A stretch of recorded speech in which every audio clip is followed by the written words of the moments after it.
หนูตายหนูบักใหญ่นะพี่น้องไอ้นี่ปาทุยังไม่บอกโอ้พี่น้อยหนูยังดีอยู่พี่น้องนี่น่าจะเป็นนกกดล่ะพี่น้องปาทุเอาได้เนาะพี่น้องเนาะถ้าสบายดีพี่น้องโอ้ยุงลายพี่น้องไอ้ปาทุตัวนี้ในช่วงมันฤดูฝนแล้วก็ปลายังหกอ่ะนะยุงลายอยู่บ่ไหวพี่น้องโตชงจุดก็บ่เข้าดอกแต่ปกติอยู่นี่เนี่ยนกกดน่ะมีหลายพี่น้องแต่บ่เข้าบ่เป็นหยังดอกเราจะก็ลองผิดลองถูกเนาะก็บ่ลองก็บ่ฮู้นี่แหละพี่น้องนี่ตัวนี้ละช่วงตอนแรกๆนะเบาจันจะเอาตัวนี้แหละที่ว่ามาโตนกกดนะตัวนี้แหละตามเยอะขึ้นหรือว่าอยู่หนูซิงหรือกระป๋อม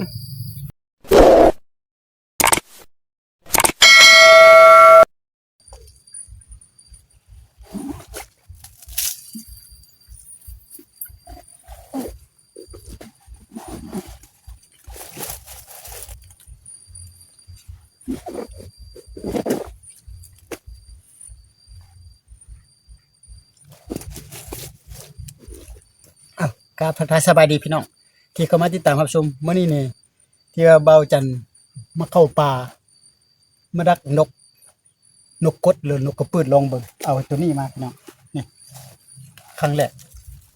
มาดักสิงดักนกคมดักนกกระปูดเดินนกบักนี่แหละประมาณนี้นี่จะลองเบิ่งพี่น้อยมันบ่มันกันจะตามด้วยเหยื่อเขียดนี่เหยื่อเขียดพี่น้อง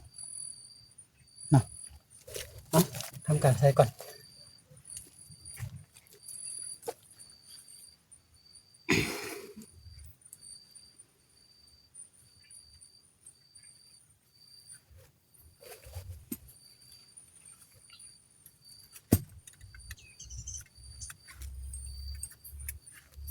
ครั้งแรก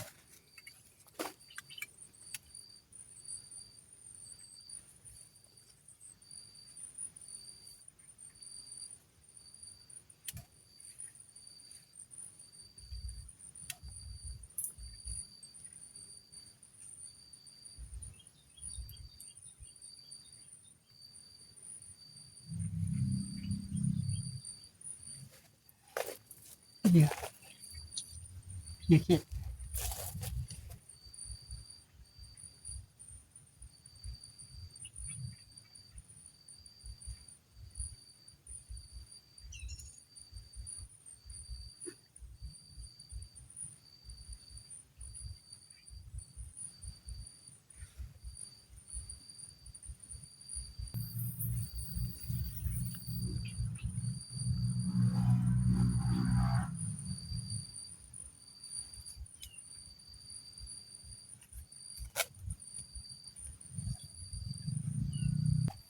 ด้วยเครื่องเสียง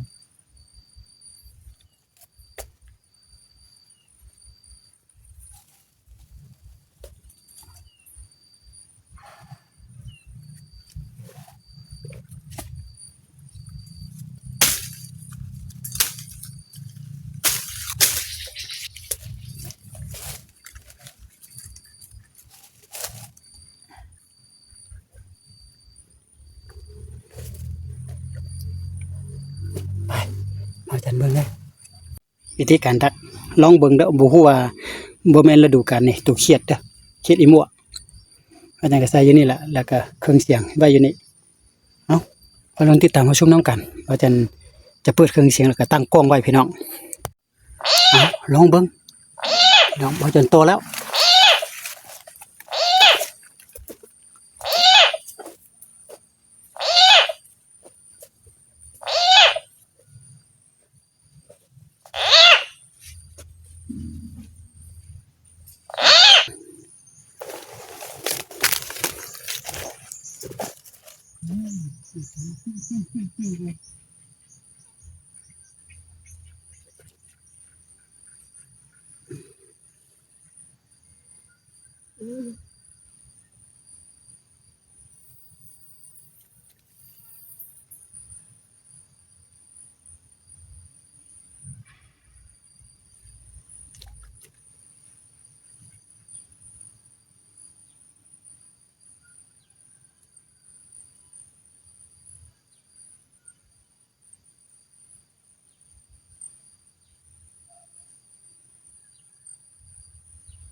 จุดนี้บ่เข้าพี่น้องเอ้ยก็บ่แม่นฤดูกาลก็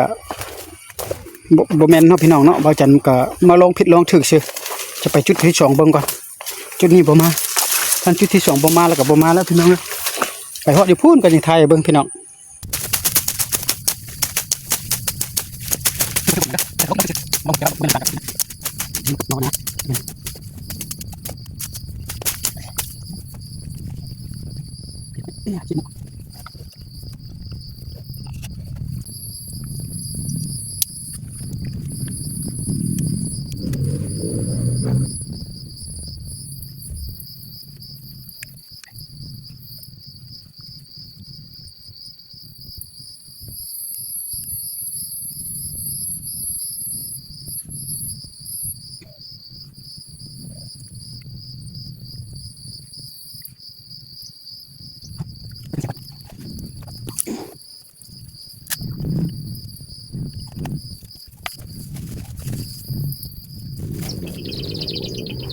ใส่บอลนี่ชุดที่2แล้วก็ครับชุดนี้นำเบาจันไม่ได้ตั้งกล้องเด้อเปิดเครื่องเสียงก่อนพี่น้อง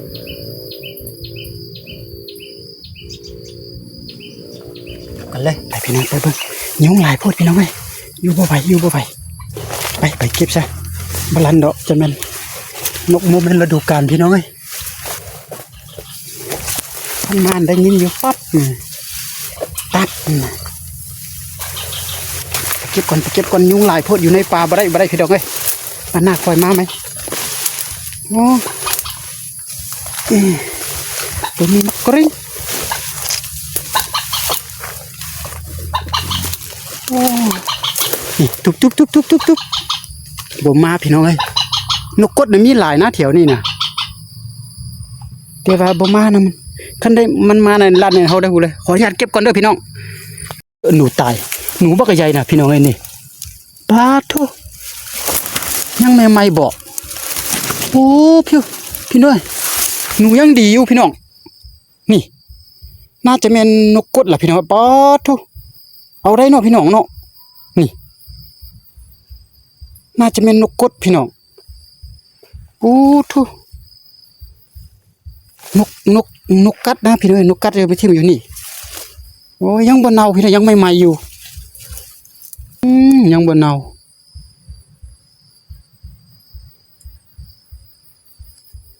โอ้โธหมูท้องเข่า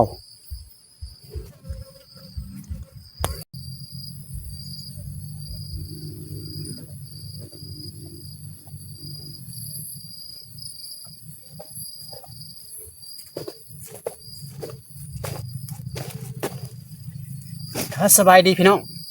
โอ้ยุงลายพี่น้องไอ้ป้าตัวนี้ในช่วงมันฤดูฝนแล้วก็ปลายังหกนะยุงลายอยู่บ่ไหวพี่น้องโตชงจุดก็บ่เข้าดอกแต่ปกติอยู่นี่เนี่ยนกกดน่ะมีหลายพี่น้องแต่บ่เข้าบ่เป็นหยังดอกเราจะก็ลองผิดลองถูกเนาะก็บ่ลองก็บ่ฮู้นี่แหละพี่น้องนี่ตัวนี้ละช่วงตอนแรกๆนะเบาจันจะเอาตัวนี้แหละที่ว่ามาโตนกกดนะตัวนี้แหละตามเยอะขึ้นหรือว่าอยู่หนูซิงหรือกระป๋อมเห็นไหมแต่ว่าบังเอิญเบาจันนะมาเจอนี่นะพี่น้องหนูท้องขาวพี่น้องเอ้ยโมเมนหนูแพงนะหนูแพงโอ้จักแม่นอย่างกัดเอาได้บ่ไม่พี่น้องนี่ไม่อยู่พี่น้องเอ้ยนี่คือลักษณะมีคนยิงหันนี่บ่นี่จักกะเขายิงบ่เนาะมันตายนะยังบ่ได้เน่าพี่น้องเอ้ยยังบ่ได้เน่าบ่ได้หมิ่นหยังนี่ยังดีๆอยู่พี่น้องแต่ว่าจะเอาไปลองเบิ่งเนาะมันจะเป็นได้นี่ปลาคำโป่งนะอุ้ยปลาคำโป่งพี่น้องเอ้ยโอ้ยางมาซื่อๆเลยเอาเห็นอันนี้เจอนี่แต่บ่นี่น่ะออกเลือดจะแม่นเบาจันคิดว่าบางเทื่อก็แล้วบางเทื่อหรือว่านกนกเนี่ยนกกดหั่นล่ะนกกดนกกระปืดหั่นล่ะน่าจะแม่นมันซั่นแล้วบ่กินเนาะหรือว่าเขามายิงกลางคืนบ่เขามาการหนูนี่แล้วก็นี่อยู่นี่มีสาลีเด้พี่น้องนี่มีสวนสาลีเด้เขาไม่ยิงแล้วบ่เทื่อไปตายอยู่หั่นก็บ่จักบางเทื่อน่ะแต่กดเบิ่งดีๆเนาะนี่มันถึกบ่นี่นะนี่บางเทื่อเขายิงก็ไปตายก็บ่จักพี่น้องมันยิงแล้วก็เลียนไปตายอยู่พุ่นน่ะยังบ่เน่าบ่มีหยัง พอจึงก็เอาไปลองเบิ่งก่อนนี่ยื้อเครียดพี่น้องเอ้ยถ้าไปจังซี่ล่ะเอ้าพบกันคลิปต่อไปพี่น้องเอ้ยสำหรับคลิปนี้ก็ขอขอบใจอันนี้แนวมาเป็นแนวทางซื่อๆมันก็เอาบ่มันก็บ่เป็นหยังเพราะว่าก็บ่จันก็ฮู้อยู่แล้วช่วงนี้ก็แม่นบ่แม่นฤดูกาลของมันดอกฤดูกาลมันแต่ก็นักนกกดแบบนี้นี่ต้องแม่นเดือน11เดือน12นะตอนมันแรงๆนะปลายแรงๆเฮาย่างเข้าไปชาๆนะประมาณนี้ละเอากลับก่อนพบกันคลิปต่อไปบ๊ายบายพี่น้อง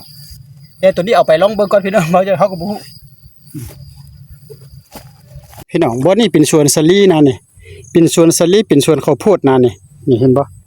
พี่น้องจังแม่นเขายิงไปจักบางเทื่อน่ะเขาเจ้ามาเลาะการกลางคืนการหนูนะนี่สวนข้าวโพดนะนี่ปลาข้าวโพดบ่ว่าจะมาโตนกหยังก็นกคู่มันแล้วนี่เนาะอันนี้ปลาอ้อยอันนี้อ้อยนี่นั่นไปตายอยู่หั่นที่แม่นลูกสาวนี่ยังแดงๆอยู่ใหม่ๆอยู่พี่น้อง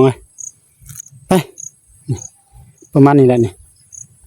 ปลาอ้อยถึงก็ยังมีข้าวโพดอยู่ก็ยังมีข้าวโพดอยู่เจอบ่นี่สุดหลายเขาตัดแล้ว